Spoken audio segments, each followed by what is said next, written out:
హైదరాబాద్లో కలకలం రేపిన అఫ్జల్గంజ్ కాల్పుల కేసు నిందితుల కోసం పోలీసుల వేట కొనసాగుతూనే ఉంది.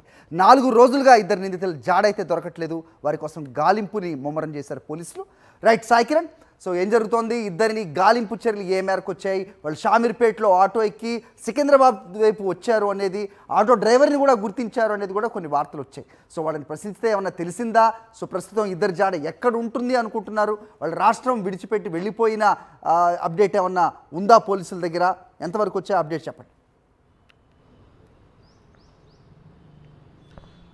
హరి, ఆ కర్ణాటక బీదర్లో ఏటీఎంలో డబ్బు పెడుతుండగా 93 లక్షలు చోరీ చేసి హైదరాబాద్కి వచ్చి ఇక్కడ నుంచి వేరే రాష్ట్రానికి వెళ్తుండగా కూడా ఒక బస్ ఆపరేటర్ గుర్తించిన తర్వాత ఈ దొంగలు ఆ బస్ ఆపరేటర్ను కాల్చారు. ఆ జహంగీర్ అనేటువంటి వ్యక్తికి కొంత గాయాలయ్యాయి. అక్కడి నుంచి తప్పించుకున్నారు. పోలీసుల వేట ఆ రోజు నుంచి కొనసాగుతుంది. ఇంకా పోలీసులు వారి కోసం గాలిస్తూనే ఉన్నారు. ఆ ఇద్దరు దొంగలు సినిమాల ప్రభావం ఎక్కువగా కనిపిస్తుంది. ఎందుకంటే సినిమాల్లో మాదిరిగా చూపించినట్టుగా వాళ్ళు ఏదైతే అఫ్జల్గంజ్లో ఫైరింగ్ చేసి అక్కడి నుంచి ఆటోలు మారుస్తూ, వాళ్ళ బట్టలు వేసుకున్నటువంటి బట్టలు మారుస్తూ, వాళ్ళు పెట్టుకున్నటువంటి డబ్బు ఏదైతే ఉందో దాన్ని కూడా 2 చోట్ల బ్యాగులు కొనుగోలు చేసి మళ్ళీ ఆ డబ్బులు కూడా మారుస్తూ ఎక్కడికక్కడ కూడా ఇవన్నీ మారుస్తూ అక్కడ పక్కన పడేస్తూ వెళ్తున్నారు. పోలీసులకు ఒక చోట కూడా క్లూ వదలకుండా, అంటే ఒక చోట ఒక సీసీ కెమెరాని ఫాలో అప్ అవుతుంటే మళ్ళీ అక్కడ ఒక ఎండ్ దొరకట్లేదు, మళ్ళీ ఇంకొక చోటుకి వెళ్తున్నారు. సో ఇట్లా పూర్తిగా పోలీసులను కళ్ళగప్పేలా కూడా తిరుగుతున్నారు. మొదట సికింద్రాబాద్ రైల్వే స్టేషన్కు వెళ్ళారు అఫ్జల్గంజ్ నుంచి.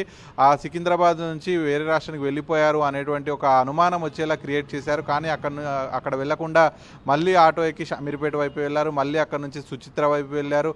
సో ఇట్లా నగరం మొత్తం తిరుగుతున్నారు. సో ఖచ్చితంగా పోలీసులు అయితే ఒకటే భావిస్తున్నారు, ఈ ఇద్దరు ఎవరైతే అఫ్జల్గంజ్లో గన్ ఫైర్ చేశారో ఖచ్చితంగా వాళ్ళు సిటీ దాటిపోలేదు అనేటువంటి ఒక నమ్మకం పోలీసులకు ఉంది. ఎందుకంటే సిటీ దాటిపోతే ఖచ్చితంగా ఈ పాటికి వాళ్ళు ఎక్కడో ఒక దగ్గర అవుట్స్కర్ట్స్లో సీసీ కెమెరాల్లో చిక్కేవారు. కానీ సిటీలోనే తప్పించుకొని తిరుగుతున్నారు. కాబట్టి నగర ప్రజలు కూడా కొంత అప్రమత్తంగా ఉండాలి. ఎవరైనా ఇటువంటి అనుమానాస్పద వ్యక్తులు ఇద్దరు కనిపిస్తే మాత్రమే పోలీసులకు చెప్పాలనేది చెప్తున్నారు. హరి, అయితే వీళ్ళు బాగా, అంటే నగరంలో వీళ్ళ ఆపరేషన్, ఈ మోడస్ ఆపరేషన్ చూస్తుంటే కనుక సిటీ అంతా కూడా గల్లీ వీళ్ళకి బాగా తెలుసు అనే అనుమానం కూడా కొంతమంది వ్యక్తం చేస్తున్నారు పోలీసుల్లో.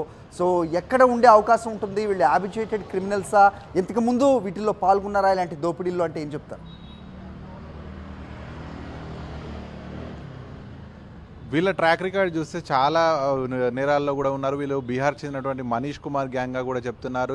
ఇక్కడ హైదరాబాద్కి వచ్చే ముందే బీహార్ అయితే బీదర్లో 93 లక్షలు కాజేశారు, ఛత్తీస్గఢ్లో ఒక గన్ ఫైర్ చేశారు, బీదర్లో ఇక్కడికి వచ్చే ముందు ఇద్దరిని కాల్చి వచ్చారు, అందులో ఒక అతను చనిపోయాడు. సో ఇట్లా చాలా ట్రాక్ రికార్డ్ ఉంది. పోలీసులకు ఇప్పటికే వీళ్ళకి సంబంధించినటువంటి పక్కా సమాచారం ఉంది. గతంలో మనీష్ కుమార్ గ్యాంగ్కి సంబంధించినటువంటి ఆనవాళ్ళు పూర్తిగా పోలీసులు రాబట్టారు. అయితే నగరంలో వీరు చాలా అంతకుముందు కూడా ఇట్లాంటి నేరాలు చేసి హైదరాబాద్కి వచ్చారు కాబట్టి ఇక్కడ పరిచయాలు చాలా ఉన్నట్టయితే అనిపిస్తున్నాయి. ఇక్కడనే ఎవరో ఒకరు షెల్టర్ ఇవ్వడమో వారికి సహాయం చేయడమో చేస్తున్నారు. సో ఖచ్చితంగా వాళ్ళు ఎవరనేటువంటిది అన్ని సీసీ కెమెరాలు కూడా జల్లెడపడుతున్నారు. ముఖ్యంగా హైదరాబాద్లో సీసీ కెమెరాలు చాలా ఉంటాయి.